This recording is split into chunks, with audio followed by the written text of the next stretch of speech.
Hey everyone, welcome back to AI Insights. I'm your host for today, Fleur Prince, and I'm here together with my co-host Grania. Hi, guys. We're super excited to get into the topics of this week. We actually have a very interesting set of news to uncover, so we'll get straight into it. So, this week we had Anthropic.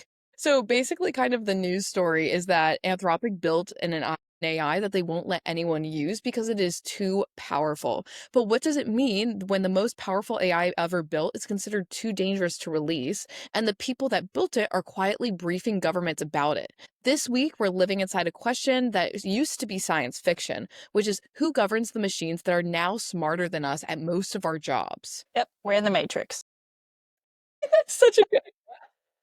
You want to know something crazy? I've actually never seen The Matrix. And sometimes when I talk about the podcast, people are like, you need to see The Matrix, you need to see The Matrix. But I've actually just never sat down and done it. I do need to look at that because especially when people talk about like we're in this dystopian age with robots and things aren't real and like reality is slipping away or whatever. Like I actually like Mm-hmm.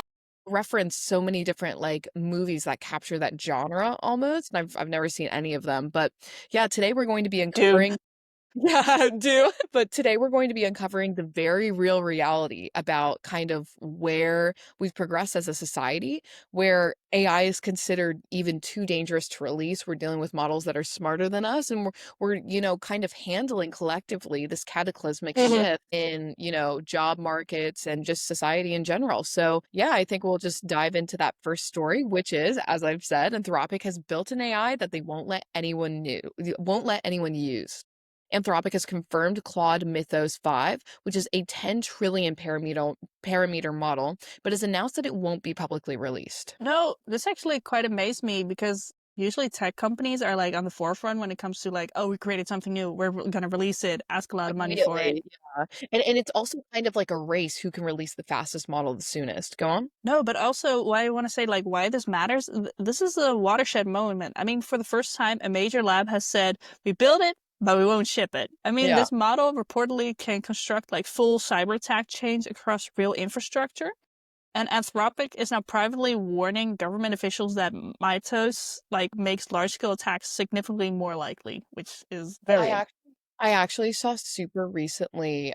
I've just been trying to keep like an I don't know, like a finger in geopolitics a bit more and like to understand better like how it interrelates with AI. In university, I actually did multiple papers on cyber warfare. So Mhm. that's basically like take the Russia-Ukraine conflict, that's what I focused on. Like how like propaganda is just as big of an aspect of as warfare as like guns, and how even like the guns, a lot of them are like guns are like going to become a thing of the past. Like now it's drones because drones are infinitely more efficient and precise than a human shooter. And also it's not the same, like you have to feed and clothe a human, Mhm. but a robot you don't have to. So the new kind of how warfare is evolving is it's all cyber. So, as these models get better and better, you're having these autonomous killing machines. And then that's a really scary thing. Like even just to kind of give perspective on how guttural this is and how, alien nearly to the human experience this is. In Russia, what they're doing, AI models, like AI drones, and I think like Ukraine it has one of the largest kind of arsenals of drones in the world. And there was just a partnership with Saudi Arabia. Mhm. Saudi Arabia has like renounced like a military partnership with the US to some extent. There's obviously still a partnership there, but kind of redirected its efforts away from the US to Ukraine. And basically the Ukrainian drones, they have AI like built into the system and they're smart enough to recognize people out of anywhere from no matter how high. So like if you're a soldier hiding, like it will find you, shoot you, kill you.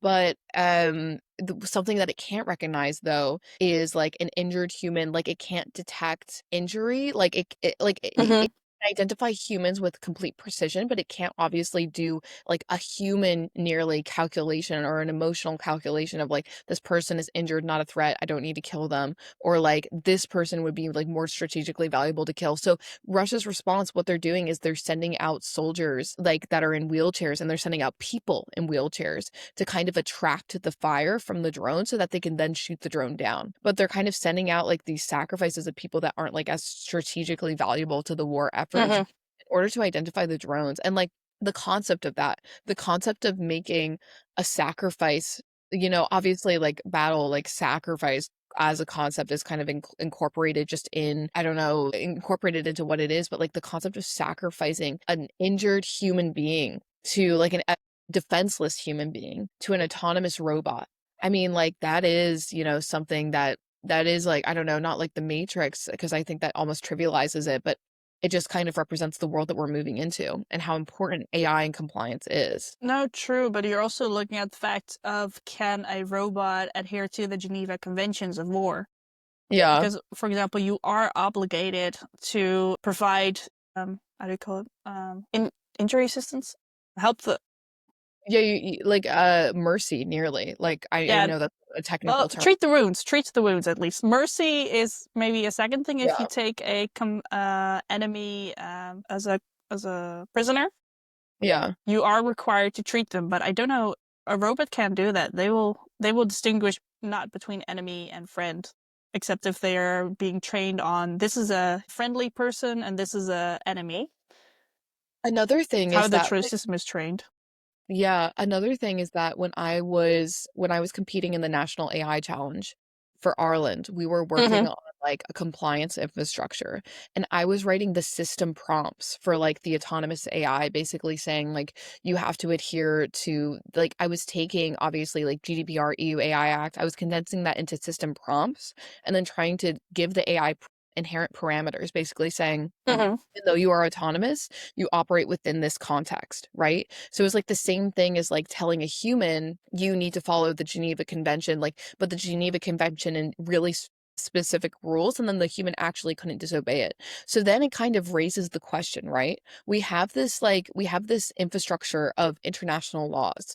And there will be a capacity as these drones develop, and this warfare develops. And I mean, this is genuinely the news story. Like Anthropic develops an AI that it won't let you use. As these kind of models, they get increasingly and, ever increasingly more sophisticated, I think we're going to be able to see a possibility of writing in system prompts. So basically, I think there's going to become a turning point at this evolution of AI and specifically its context like warfare and government, etc., where we will have the opportunity to superimpose system prompts such as you are a killing drone, but you must follow the Geneva Convention.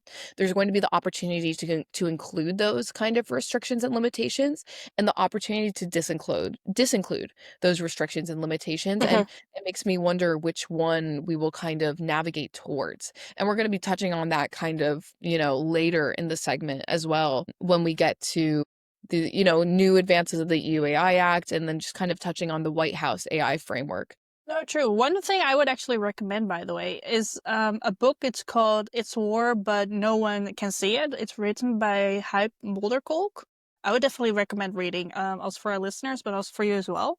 It talks about the unseen war because we're talking about, like, I think for everyone who's listening to this podcast, like how AI is able now to hack entire databases, steal data, Yeah. is on a whole different concept. So I definitely recommend just reading the book. It goes all into like cyber warfare. Oh my God. Yeah, I'll actually have to give a look to that, especially because like I've been looking to read more into that. It's definitely kind of like an interest of mine. Like I think like autonomous agents, what I've realized is that my main interest over everything is just frontier. Like I want to know like the most Mhm. recent things that are happening, which is I guess how this podcast was born. But cyber warfare is definitely a huge and kind of unfluctuating aspect of that. So yeah, just kind of wrapping up that first news segment. So kind of data points for this model, it's 10 trillion parameters, it's ASL4 triggered, zero-day vulnerabilities are found in every major OS and browser. And the US government briefings have been underway as of April 13th. Mind you, it's April 18th as of the day of recording. So this is incredibly, incredibly recent material. Yeah, and honestly, again, just approaching it from the angle of uncharted territory. There's no regulatory framework that would govern a model that exists but isn't deployed. And, it remains to be seen like the extent to which they're going to be even able to kind of include inherent regulations and inherent limitations on these ultra sophisticated forms of AI. So it's just a question, I guess, that will be answered in time. And then Fleur, if you have any closing thoughts, and then we're going to move on to kind of the other side of the coin, which is the regulation regulation itself. And that's going to be the White House AI framework, whether it's industry friendly or genuinely protective. I mean, for me, the closing thought would definitely be like, what does this moment signal for public trust in AI labs? I mean, if the most capable AI exists, but it's hidden, how do communities like civil society and the public even participate in the conversation about it? I mean, this is like a transparency and inclusion problem as much as a safety one, because I do understand both sides of the coin. Like, why are they not telling us? But also from a government perspective as well, like, not everyone needs to know everything. Yeah. So in this case, like where's the line in this? Like, yeah, it would it would be interesting for that question to be answered maybe a lot later along the line of the podcast. Yeah. And kind But of an definitely this could move us also to our second point because we were talking earlier about there's no framework, but yeah, the White not in House the just US came. anyway. Not The in the White, US. Oh my God, yeah. but Yeah. March You 20th. But. you couldn't be more right, and this is kind of one of my favorite topics, and, this is also the majority of my consulting work, kind of arises out of this uncertainty and just the complexity and, like, overlapping interests within that uncertainty, and we're going to kind of encapsulate all of that in our conversation about the White House AI framework. So is it Yes, industry that one. yeah. Or is it genuinely protective? So basically, to wrap it up, the White House framework has proposed a federal preemption of all state AI laws, effectively overriding Colorado, California, this is a big deal, and 40 plus other state level AI bills in a single move. So I've discussed a lot about, different fractures of US law, Mhm. just because it's going to represent, kind of a major global development as well, probably similar to the EUAI Act, and just kind of the interrelation between those subjects is something that I find fascinating. But another thing that I kind of want to take a step back from that, right? And just speak from the perspective of somebody that has also, studied in American schools and is kind of Mhm. educated on the structure. There is a division between federal and state rights is massive in America. The fact that the government is seeking to override states, especially states that are, particularly, have a very specific stance on regulation and are incredibly important from a global strategic perspective. I'm talking California. The amount of global, and global in the way that every single day you will see it on your phone.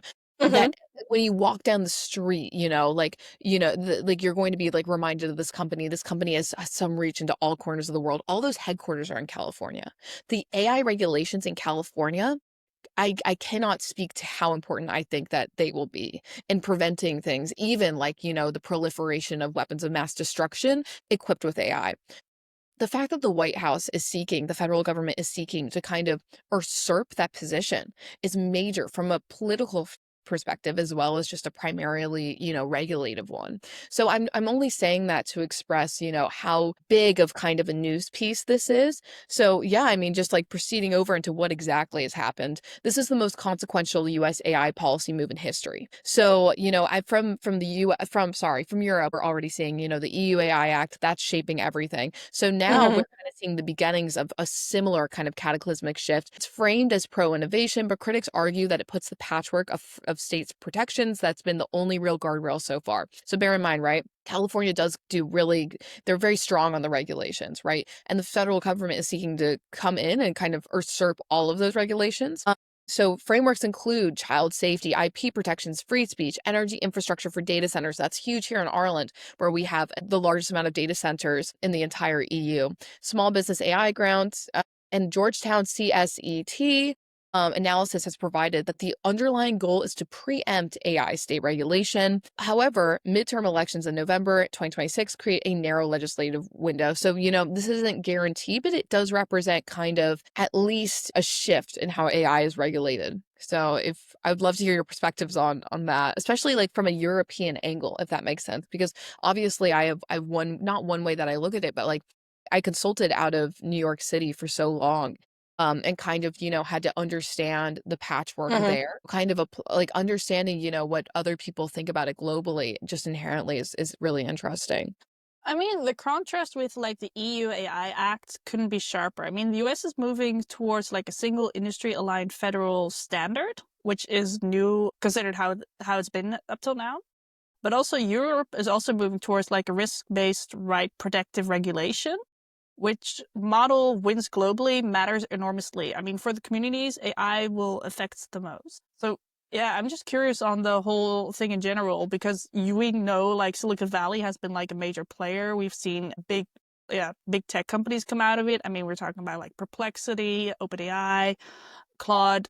Gemini, do I need to go on? Like, like AI development, obviously there are also huge players from Mhm. China, Europe, all around the globe. I mean, that's a powerful thing about AI, right? And part of why it's evolving so rapidly is because the entire globe is kind of there's no place that's not touched by it, producing it, changing the industry. But like kind of nearly the origins of no, I mean just point blank, the origins of that industry, California and the United States. So, I mean, again, it's going to be really fascinating to kind of see how this plays out and how soon it plays out, because obviously politics in the US is extremely dynamic right now, to, put it in a very benign light.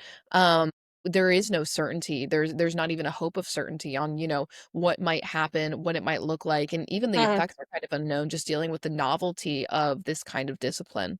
And on the topic of novelty and kind of, adapting to that novelty, we have our third subject, which is agentic AI in the workplace, and that the reskilling gap is real. Yeah, I mean, we're talking about like 72% of enterprises are in production with or like also like actively piloted agentic AI. I mean, BCG projects a 50% of US jobs will be reshaped by AI. Yeah, And I or think like more. they said like the next 2 to 3 years, but also a Like, 2026 survey found that 51% of organizations report widening skill gaps. I mean, AI adoption is outpacing reskilling. Like, how did that happen? yeah. So we've moved from AI will quote unquote AI will change work to AI is changing work right now.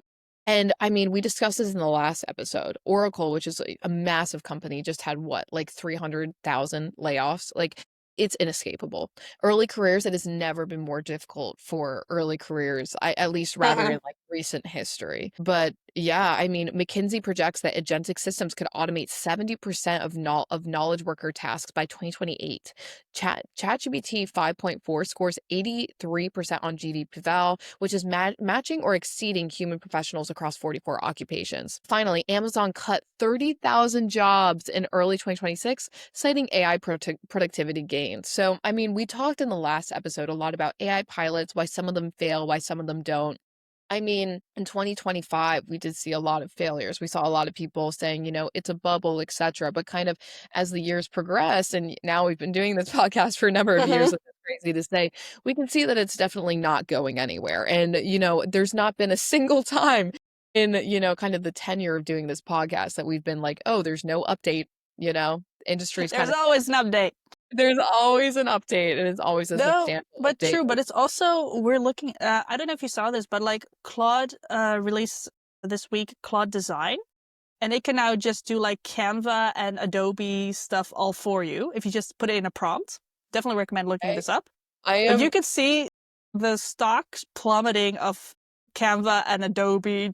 I think there were like one from Adobe was like at $17. It was so interesting just to see that whole drop happening. I am literally bookmarking that for later to Google. Like, I wasn't even waiting till the end of the podcast. I Googled that right now. I Googled that. Oh my God. And the thing is, like, I have a Claude co-work kind of meeting. Like, I have a meeting, webinars, something sort of thing, like going on next Tuesday. Sorry, I just need to check my calendar for the detail on what that is. It's such a busy work week. But yeah, I have a meeting that's like I have a meeting, some sort of meeting with Claude, right? And it's about a completely different aspect of their services. It's like co-work and how it applies to like business services and kind of like these crazy like agentic shifts and like blah blah blah blah blah, all these new innovations, right? Meanwhile, I'm also tracking this week the Mythos, sorry, we'll have to Google the pronunciation of that, but I'm also Googling the Mythos. Do you think Mythos or Mythos? I think Mythos sounds I think better. Mythos. Mythos? Oh, yeah, that's true. It kind of sounds Greek. I wonder if they were inspired. But anyway, totally besides the point. But I was also tracking that, right, this week and like trying to like take notes on that and like be updated, obviously. And right under my nose, Claude Design as well. Like, and all of these yeah, but also all these things are transformative. Do you know what I Oh, mean? Like it's like Yeah, and Figma just released an AI. I had to do a mock-up on Figma for I actually do work with like a magazine.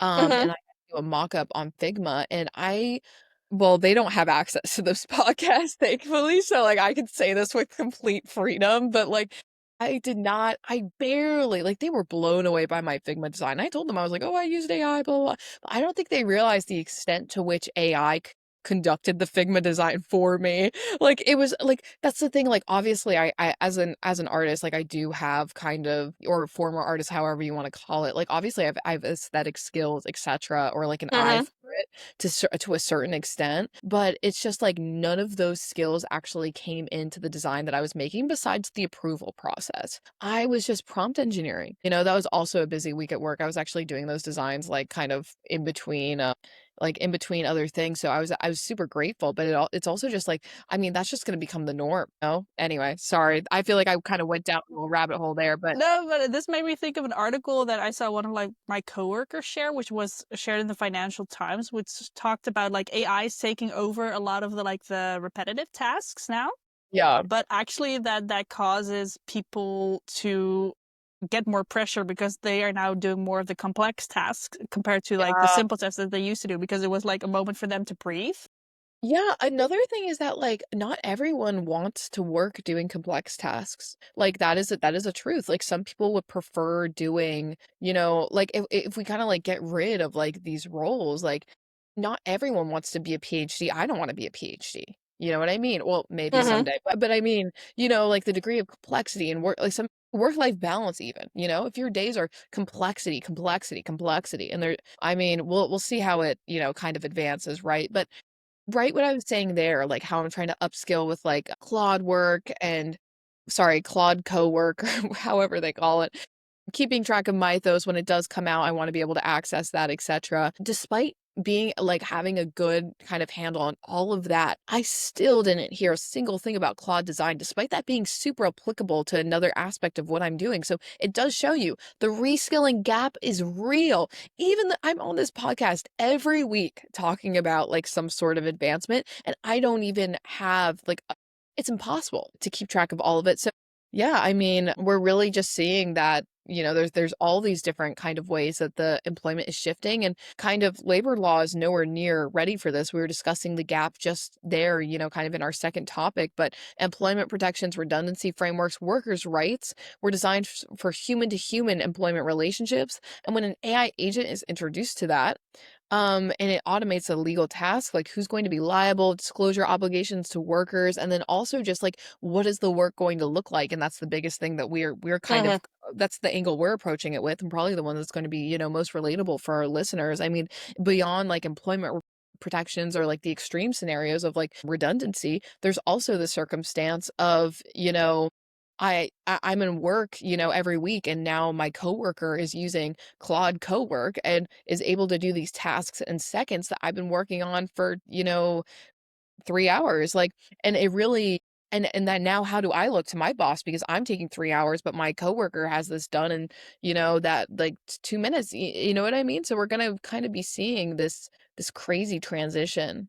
And I would love to hear, your angle on this before we proceed into our final topic, which is, it's a good one as well. Yeah, no, but I mean, as a community builder, I am seeing this like in general at all the meetups that I attend and also organize is that people just come there also looking for jobs at this point because they got fired because, for example, an AI coding assistant took over their job because there were no longer juniors required. Like all the junior work is being taken over by AI because it's much easier because AI can do the same work. But the better question actually should be like, what support structures exist for people whose work is being restructured? Yeah. I think that's definitely something that hasn't been addressed yet anywhere. Yeah, and then also, like, I bet you have a super compelling perspective on that, like, due to, like, not just, like, your current work, but just, like, the variety of experiences that you have and just how connected you are to the industry in the Netherlands, you know? I would Like say worldwide, even at this point. yeah, no, genuinely, genuinely, in Ireland especially, oh my gosh. Yeah. You gotta and soon oh my gosh, little, like, podcast tidbit.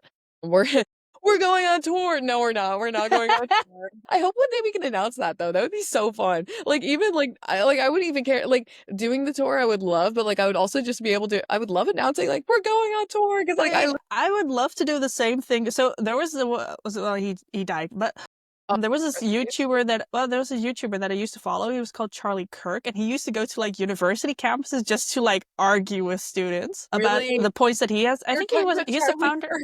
Yeah, Oh he's my the gosh. founder of Turning Point USA. I just love watching his video because I loved how he was arguing with people.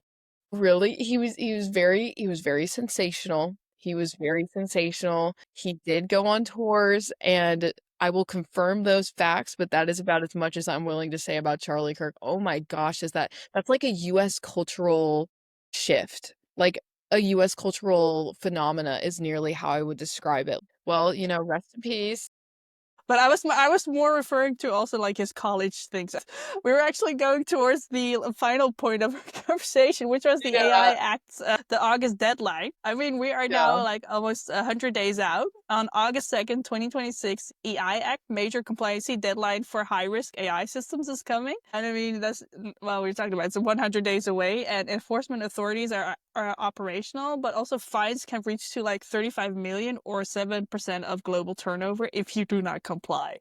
Yes. So this is the moment that the UAI Act stops being theoretical. I mean, it stopped being theoretical a long time ago, but we're kind of seeing the development of services. Like previously, it was like advice on EU AI Act deployment, and now we're seeing kind of the conversation shift from general advice to is this high risk, prohibited risk? I don't know. It's just becoming like it'll be the same thing soon as GDPR and data portability rules and kind of like Schrems like that court case and kind of like how that affected data portability and the data portability kind of structure. It's turning into something of that kind of that banality almost. And however, we're going to see it evolve as we do with all things in AI. And just kind of some data points on it is that high risk system operators must have conformity assessments, human oversight mechanisms, transparency documentation in place. A proposed delay to December 2027 is under political negotiation, but it still hasn't passed. And then the national AI regulatory sandboxes must be established by August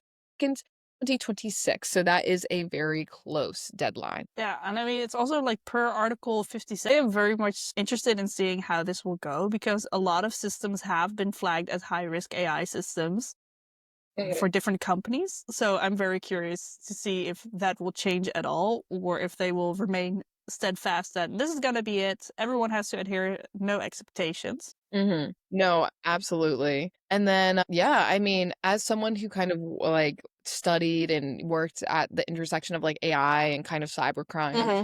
this is a compliance moment that everyone has been building towards. The Act's risk-based approach is now, kind of acquired internationally all over the world. Like that patchwork legislation that I was discussing earlier, all of it's based on the EU AI Act, like TRAGA, etc. And operationalizing it is going to be very interesting because like I was saying, it moves from like oh, how would we theoretically, comply? And like, is compliance too difficult? Maybe like compliance should be less difficult to like these are the boxes you need to tick. And if you don't tick these boxes, then like you're out. So yeah. And what is meaningful human oversight going to look like in practice? All those questions, we're not only going to see them we're the thing is the answers to those questions are not going to be theoretical, right? No matter Hmm. how much guidance is produced, we're still going to have to see people, companies actually complying to understand what it's going to look like. And we're about to see that. So, with 100 days to go, are European organizations actually ready for the EU-AI Act, or are we about to see a wave of non-compliance? So that's going to be the big question. No, agreed. But I would also say this deadline is like both also like a challenge and an opportunity. I mean, those who've prepared are ahead of the competitors. So Yeah. kudos to everyone who has been listening to this podcast and adhering to our warnings to be prepared. Mhm. But also smaller organizations, especially like in the public sector, are probably like underprepared and under-resourced from the rumors that I've heard. So Really? I hope. Yeah, I'm not gonna name specific company names, but Yeah, good. I feel like often like my WhatsApp is like a Gossip Girl page. Really? And I think most people are not ready for it. It's interesting how quickly they are going to try to pass this law, but also I think they're going to be handing out a lot of fines. Yeah, I think that as well, actually. And that kind of wraps up, our topics. We went through three there and just kind of summarizing them, the governance gap is no longer hypothetical. That's what we were discussing with the EU AI Act and even like when the most powerful AI model ever is being kept from the public and being briefed in secret, the absence of democratic oversights and risk frameworks is not a future risk, but a present crisis. The US and the EU are diverging fast. There's federal preemption in the US versus rights based enforcement in Europe. And we're going to see a difference with global organizations having to choose what regulatory environment to build for. And that's in turn going to affect, kind of the intrinsic prompts that I was discussing. And then finally, we see the workplace transition happening faster than the safety net that's being built. So reskilling narratives are outpacing actual policy action. And the communities that are most affected by agentic AI displacement are the least represented in the rooms where decisions are being made. So that's something we're really going to have to think about. And then, yeah, Flora, if you just have any final insights to share, but yeah. Yeah, I think what we're going to see also, because we talked a lot about the reskilling as well. Yeah. What I would recommend for everyone also who's listening to this podcast is to look into like the Harvard, the Oxford free courses, even on Google, which has like special courses for you to learn some other skills besides the current job that you're doing, just to be Yeah. prepared. They're free. You can do them anytime. You even get like a certificate, but it will help you restructure yourself as well if your job gets, I don't want to say per se hijacked by AI, but Yeah. it gets Yeah. replaced. Affected. Yeah. In any way. And in any way, even if it's like, kind of being on 5 days a week and then you go to four, you can never predict for these scenarios. So completely agree on that. Go on. True. Or you can do the do you remember the movie Hidden Figures? No, I actually never saw it. I need to watch You that should and watch it. Matrix. It's amazing. The So movie. Yeah. what they actually did, so one of the women saw that, so there used to be a lot of women who were helping out with doing the calculations, also a lot of colored women. Yeah. And what ended up happening was that they would eventually get replaced by machines from IBM. But yeah, but what this is also taking place like in the 1960s, 1950s. But what one of them actually did was she learned the manual of the machines. So when they came into being like, okay, these are the machines, no one has any idea how it works. She just like walked into the room and said like, I actually know how these machines work. Like I've done the reading, I've read the manual, I know how it works. So that's also a tip. If you cannot, the machine replaces you, understand how the AI works so you can be the person to say like, I know how it works. Actually, what I will say is, one of my friend's dads, like his father is like incredibly successful, but his father never went to high school. What he did is he just had a passion for computers, and when Microsoft came to Ireland way back when, he basically walked in and said, I'm one of the only people on this island that can use a computer. I don't have, a high school education, but I know how to use these tools and nobody else does. Give me a job. And they did. Yeah. Boom. And now he works at Microsoft super, super high up. So it kind of just goes to show, you have to stay in front of what's currently happening. So yeah, that's kind of that's Yeah. our discussion for today and our tips and our insights and etc. So yeah, if there was one thread running through everything we talked about today, it's that the technology is moving. And yeah, if today's episode got you thinking, maybe share it with somebody. You can find us on Apple Podcasts, Spotify, YouTube. You can find us everywhere, really. I mean, Instagram, LinkedIn, we're extremely active. We're extremely Yeah. active everywhere. I mean, You can we're find on Deezer now. We're on iHeartRadio. You Are we name on it, we're there. iHeartRadio? You We said are on that, but iHeartRadio. I thought it was a joke nearly. Like iHeartRadio is like in the US, I hear that like on like the radio growing up, like listen to iHeartRadio, and it's like a specific voice. We're on Jeez. their podcast platform. I will show it to you after It's it's so over. good. Uh, you know what we need? We need like an intro song. If we're on iHeartRadio, we need an intro song. We need like Welcome to AI Insights or like something like that. I'm serious. Like if we're on AI, if we're on what is it called? iHeartRadio, like Yeah. we need to take it to cinematic level. You know what I mean? I think But we would have to look into how the platform works, but I agree. Okay. Anyways, for everyone listening up, that's a wrap on this week of AI Insights. Like you said, please follow us. We're on Apple Podcasts, we're on Spotify. everything. We're on Instagram, LinkedIn. You can, oh, by the way, we are now have started now a newsletter on LinkedIn. Feel free to subscribe. We post there a lot as well, and to give updates and give a more deep dive into what we've been discussing in the podcast. And we look forward to seeing you all next time here on the podcast. And a little tease for next week, we're going to talk about physical AI and robotics. What happens when AI leaves the screen and enters the room? We've already been teasing it during this podcast episode, so look forward to it. Exactly. Thank you all for listening. Bye. Bye.